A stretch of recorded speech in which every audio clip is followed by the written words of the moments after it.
Good afternoon, ladies and gentlemen. Welcome to the second episode of Beezer's Honey Educational Tutorial.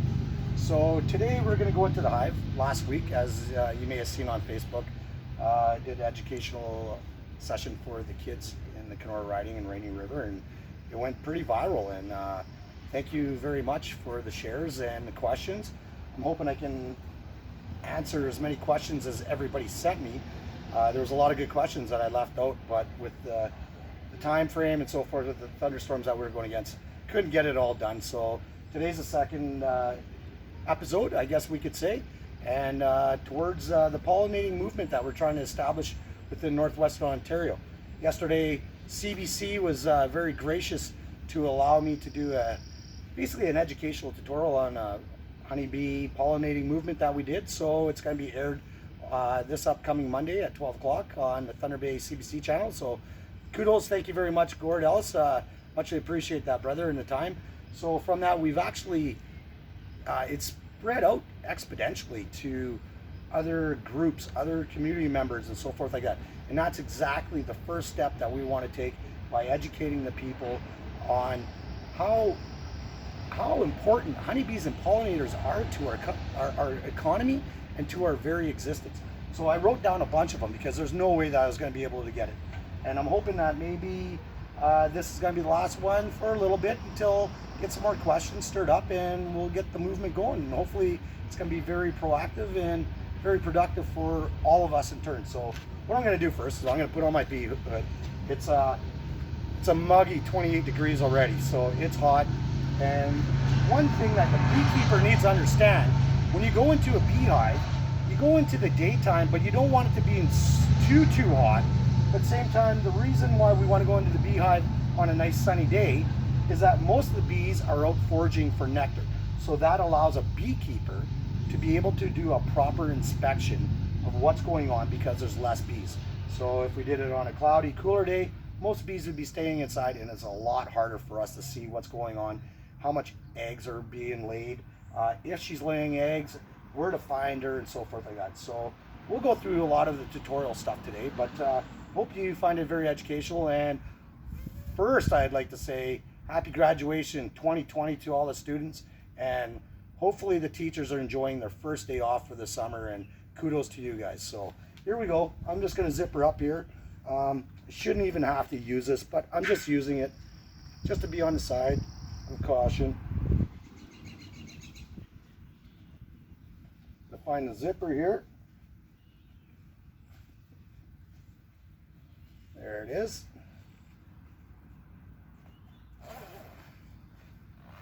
And I have to say one thing, ladies and gentlemen.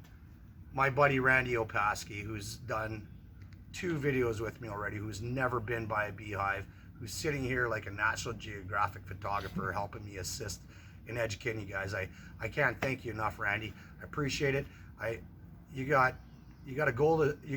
a heart of gold, so thank you kindly for helping me assist in the education and seeing exactly a passion that I'm fighting for. So kudos, Randy. Anytime, Regan. Thanks for having me. Thank you, Randy. So here we go. We're going to get inside the hive. So first thing I'm going to do, I'm going to grab my my hive tool, which we discussed about last session. One of the most important tools a beekeeper can have. I'm going to crack the lid. This here is the super. As of last week, we had a nuke box and we converted them into a super. So we're going to see how much production is actually taking place. I don't expect them to be in the top board. Oh, well, they are. So there's a lot of progress going on inside the hive right now. And I'll show you, ladies and gentlemen, right now. I'll just pull this one frame here out and show you the bees have actually moved up to the second box.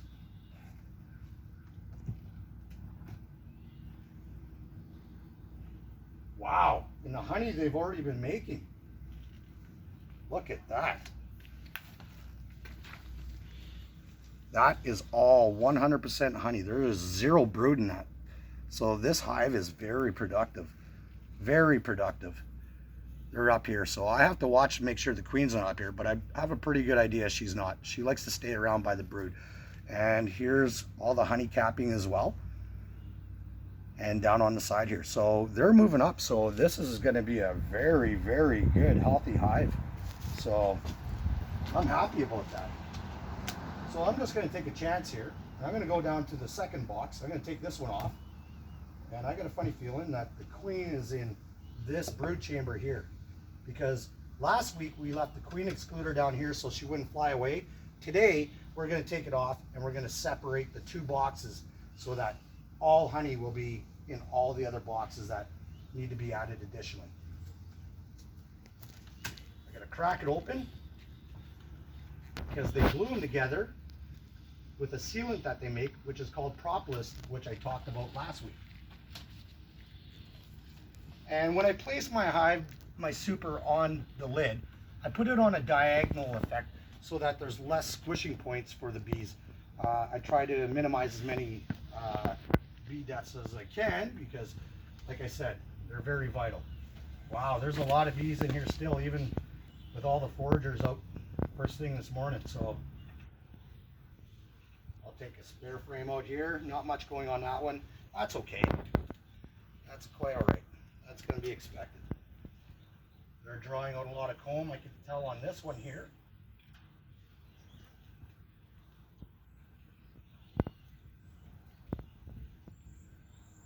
As a quick inspection, I can see that this is all honey.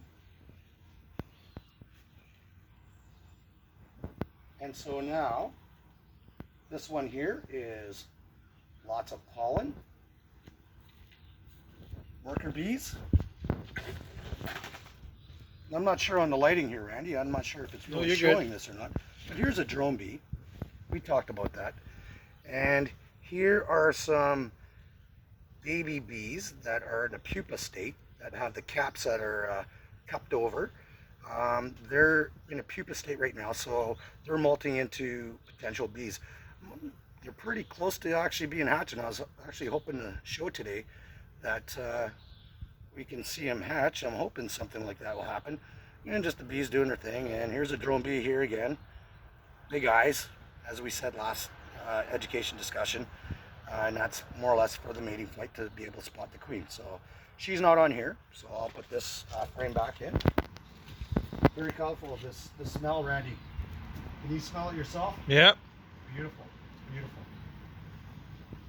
And I always like putting the hive back when I take the frames out to its original order because they have a sequence that they like to work with when they start building out their wax. Try this one open.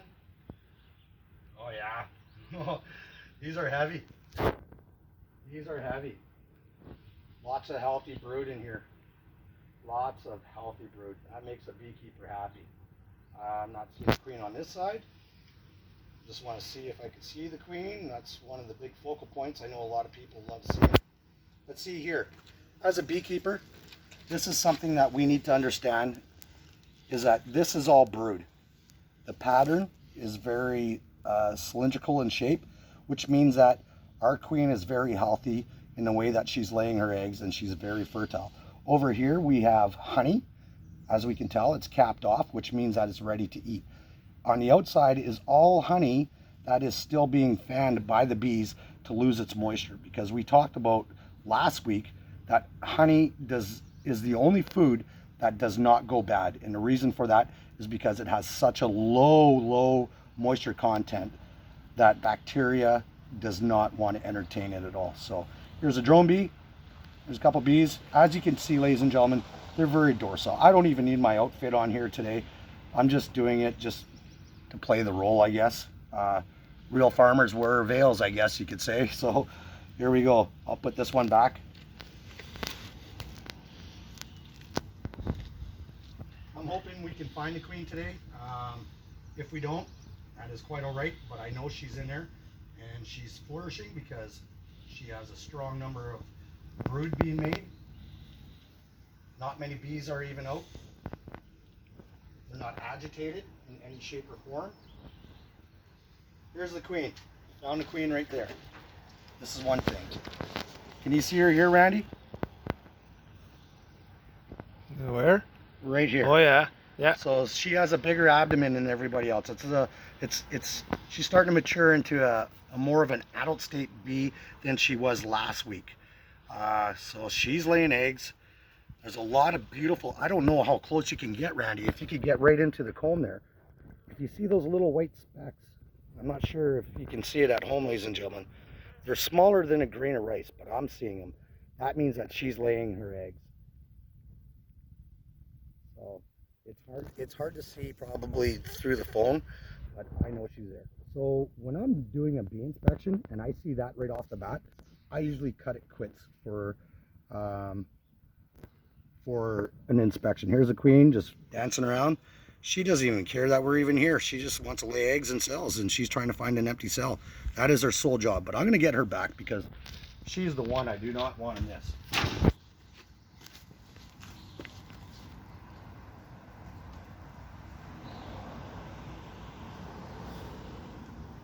I'll pull out one more frame here, Randy, if you don't mind, and I wouldn't mind getting back to the questions and so forth like that, because there was a lot of great questions that I have to say that came out that I didn't answer. And I have to say thank you very much, everybody, for your support on our little bit of a movement here for pollinators, because I had some come from Africa even. So whoever shared it to those people, kudos.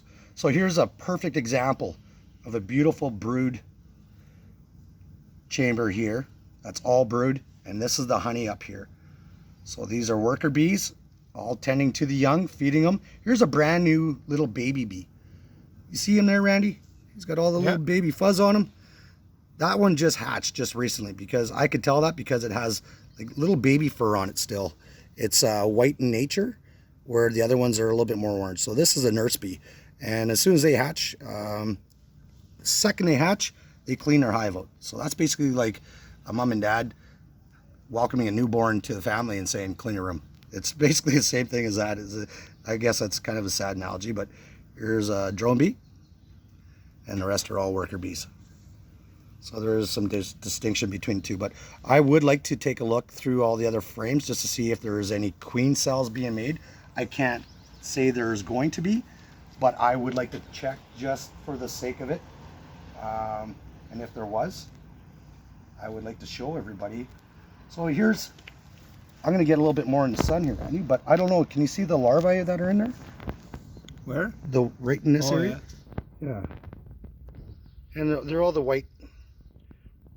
They're still in the larvae state, and then when they cocoon over and they start capping over, like kind of like a moth does, or a caterpillar, sorry, to turn into a moth, they do the same kind of system as a moth. So they'll cap over, and That one doing? that's just drinking honey, or it could be feeding. All the ones with their bums in the air, they could be feeding the young. That's how docile these guys are. There's a big misconception. So there's a little baby bee there too. There's a drone, and tending to the workers. So they're nurse bees. So as soon as their very first function that they have to do is clean the cell and then tend to all the baby bees. That's their very first job. And then as they get older, they learn different functions that they have to uphold within the hive. So, and that's not taught. That is something that is genetically engineered into the bee itself. So, oh, I don't like going that hard into them, but they got a lot of wax going on in here. But this is going to be a really healthy. Oh yeah, lots of brood, Randy. I'm sorry, I get excited when I see that, but that's a very productive, clean hive. And this one here, more so, this is all brood in here. So she's laying an astronomical amount of eggs, and that is great. She was fertilized very well. There's a little baby bee. I could pick them out, no problem. It's kind of like finding Waldo in a way, I guess you could say. But no, there's no cleaning. How many eggs does the queen lay a day again? 2,000 eggs a day, roughly. Give or take, it could actually be more than that, but we'll just go with 2,000 eggs a day, and that's her sole purpose, is just being a leg egger for the whole entire colony to sustain them for more futures. I'll get in there a little bit more. Here's one just feeding the baby right there. Yeah, a couple drones. There's not many drones, but that's okay. That's actually kind of somewhat good for me, because I know I have a really healthy queen, and she's very fertile. So, you know, I'm pretty good with what I see. I'm going to put them back in here, but I'm going to lift this up. I'm going to put the frames back to the original location, and I'll do so kindly because they are a little bit uneven in times, and I don't want to squish the queen, who's one of the vital components of the hive. I'll move them back over to the original spot. And I'll add the other frames inside. They clean that hive up very nicely. And they're, this is a really healthy hive.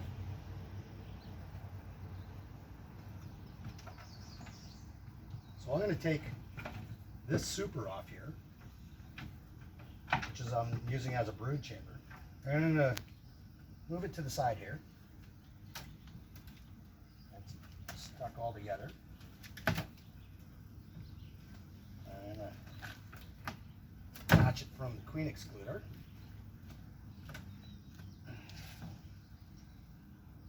Now this, I got to do this kind of quick so that I know that she's there inside that one box that we found. I'm going to give it a quick little clean, a little shake. A couple guard bees down below, not a big deal.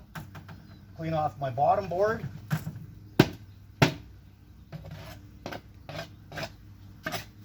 Ta-da, done. Put the box, the super, where the queen is. Make sure I put it evenly on. Centered properly. Okay, now so I moved the queen excluder from the bottom to the top. Now what that's going to do, that's going to slowly keep the queen in the bottom super, and that's going to be strictly her brood chamber. And as the months progress, the top one will be just strictly honey, because she cannot get up through those grates to lay more eggs. So I'll center that on.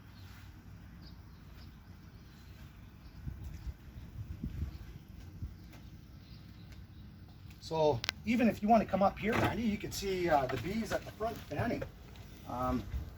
This is something I talked about last week, and this is exactly fanning. This is them spraying out the pheromone that the queen is in here. The other bees that are out. This is our home. So it's basically calling them all back home.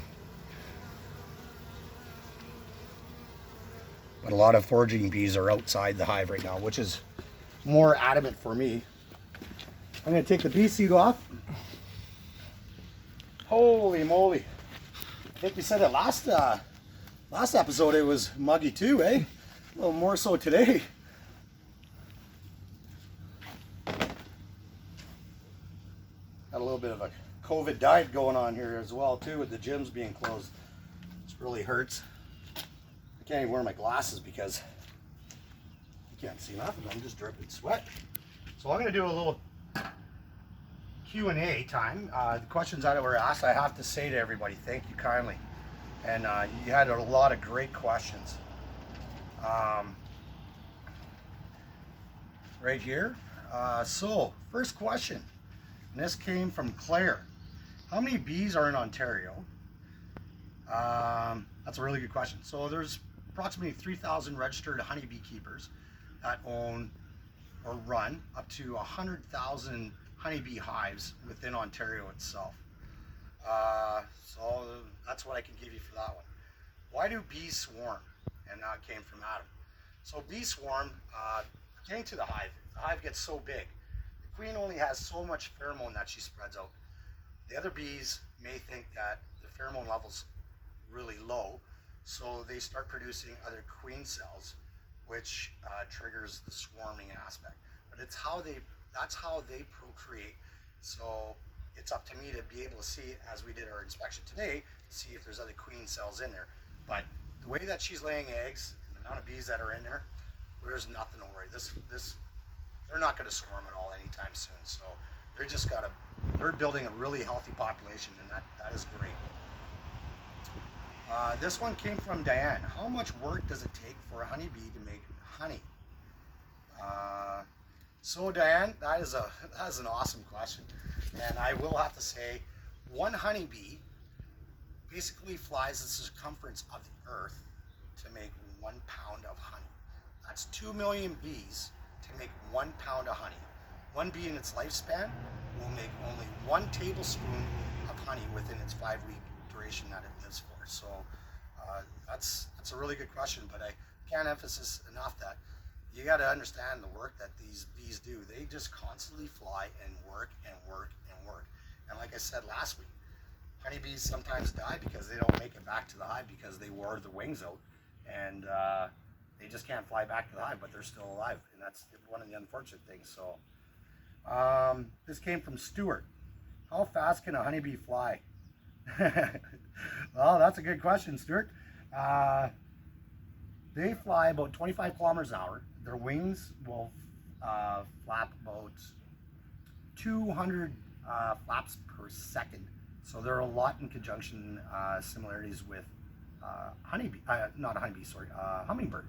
Same similarities that way. Randy could get up here and even show you guys right now exactly the wings and how fast they're going, because this is the truth right here. So you can see how fast those wings are flopping. And that's another thing that they do to take the moisture out of the hive. They fan the moisture out. So they're like a evaporator in a way. So, Veronica, she asked a really big one here. What are the difference between honeybees and killer bees? Well, Veronica, there isn't much of a difference. They're bred with somewhat of the same genetics. They were bred between a European honeybee and an Africanized honeybee. And unfortunately, they were made for research purposes because they wanted to get mass production for bees to make honey. And that was in Colombia, where they wanted to be the leading producers of honey. So with that being said, a scientist went down there and did some genetic engineering and crossbred the two together to try to build a hybrid honeybee.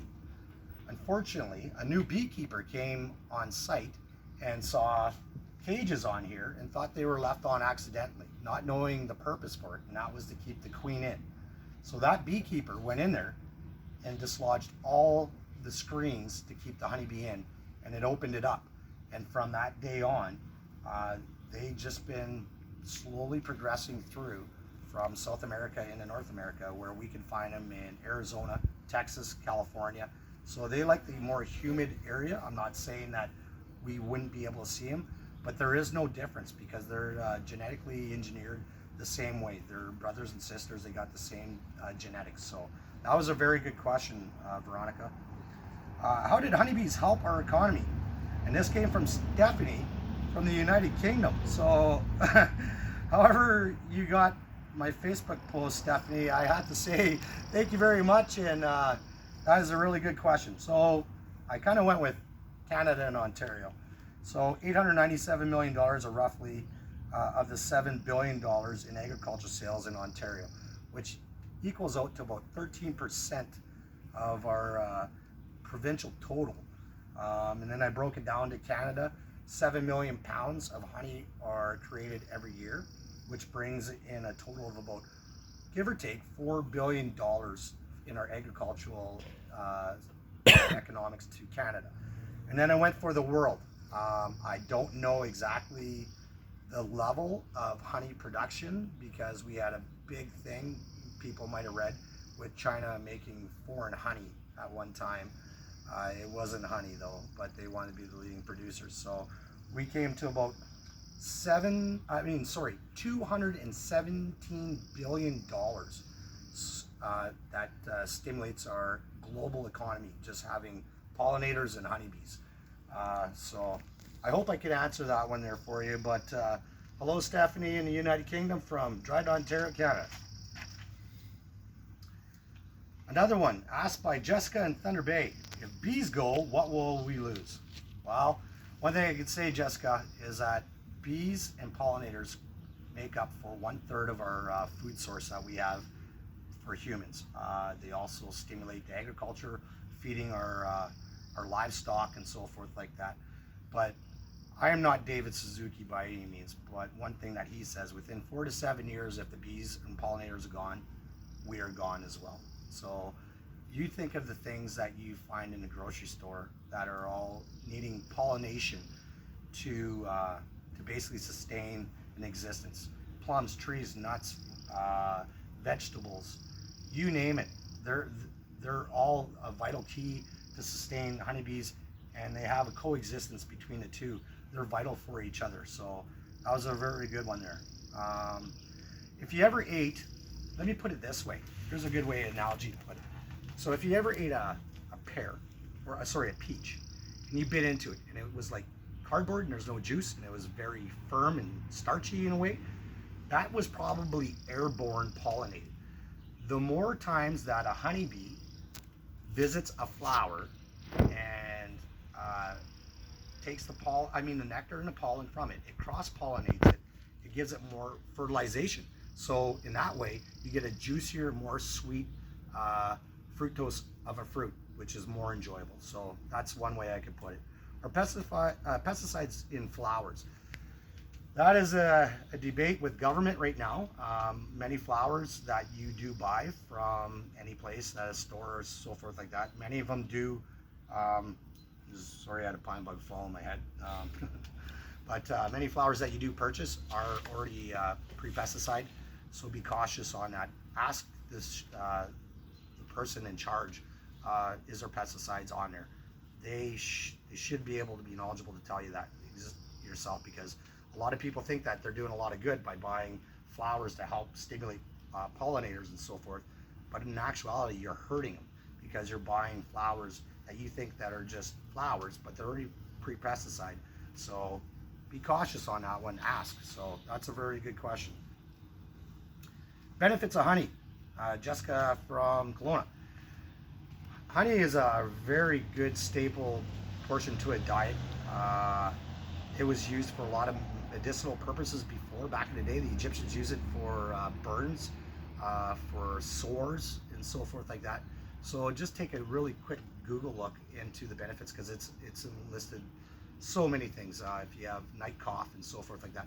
But one thing I will say, and a lot of people may not know this, is that you cannot give honey to an infant, because there's a chance that there's botulism, because the babies cannot digest the honey with the enzymes that are there. So be very cautious, and I don't think a lot of people are aware of that.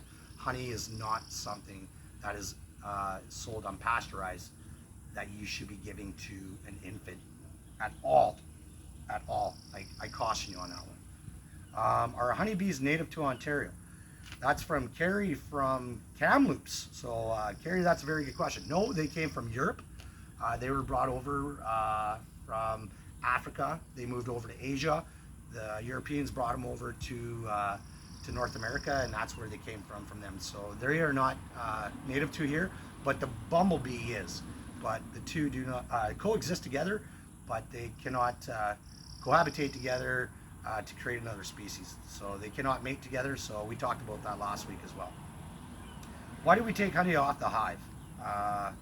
That's a good one. So Penelope from Saskatchewan. So the reason why I take honey off is because bees will make a mass production of honey. They make enough for winter storage. It's usually in excess of what they need. So I take it off so that it keeps the bees working and they keep creating more. So whatever I take off is for my own personal use, but I always say to beekeepers that are new, always leave frames of honey on. You should leave at least 4 frames of honey on at least. I'd like to say a box of honey, a whole super of honey. But if you're taking excessive amounts of honey off, you have to take in consideration before fall time comes is to feed them yourself with 50% sugar water, and that sustains them. It creates the same thing as a food nourishment as honey does for them. One thing I have to caution beekeepers, new beekeepers, when you do make sugar water, do not boil the sugar. You do get a toxic substance out of it if you do burn it. So boil your water and then add the boiled water to your 50% of sugar and give it a stir, and it will solidify and melt down, and it'll just come out as a syrupy substance then. But never boil sugar in with water over a stovetop. You should never do that because there's a chance that you could be intoxicating your bees. So that's when that came from Kathleen. So good question, Kathleen. So last question I have. Installed a new hive. She was in a queen cage, and the next week I checked, she was gone. What happened? This one came from South Africa, and I'm sorry, I couldn't pronounce your name. It was a little different, but I apologize, but I'm glad we got a chance to outreach to somebody from there. So this is a really good question. So what I did here, as you saw last week, is I put the queen excluder on the bottom, and that keeps her inside. So you got a cage queen, which means that she may not have been exactly given an amount of time to spray her pheromones for the bees to accept her. With that being said, sometimes they will eat the candy out of the caged queen, and they will take her out, and she's not accepted, or they find her weak. They will actually kill her, and they will produce one from the new hive, from the eggs that are already laid, or the beehive itself will just die off. So bees, like I said, are one of the most sociable creatures that we have on the planet. The same as ants and termites, and bumblebees work the same way. So they live in a social networking community together that just want to exist. So if they find that there's a possibility that the queen could spread disease, they will execute themselves. They will die. Bees, honeybees and bumblebees differentiate a little bit in nature, because a bumblebee may only produce up to 100 to 300 bumblebees. You get 300 bumblebees in a hive, that is big. Here we have 80,000 per hive. So you can see the numbers in pollination where they vary right there. A bumblebee does create wax, but it lays its eggs in cups, where these guys here mass produce wax, and they just mass produce eggs. So you can see the difference, but they have the same similarity in pollination and so forth like that. So with that being said, ladies and gentlemen, I don't want to take too much more time on your hands, but please share this video. I hope it was educational. I hope I could answer more questions for you at a later date. Enjoy your summer, relax. I'm open to people coming over to come in the hive on specific days as Mother Nature sees fit. But please keep in touch, keep the questions coming, keep sharing it, because I can't believe we're touching people on social media in South Africa. Like that's amazing. So Rotary Dryden, Rotary Kenora, I have interviews with you coming up. I hope I can educate you guys on the same level as I am trying to do through social media to keep our movement going. We're not going to stop. We're going to keep it going. I don't accept failure at times. This is something that I'm very knowledgeable in, I'm very passionate about. So please share the video. I'm going to post this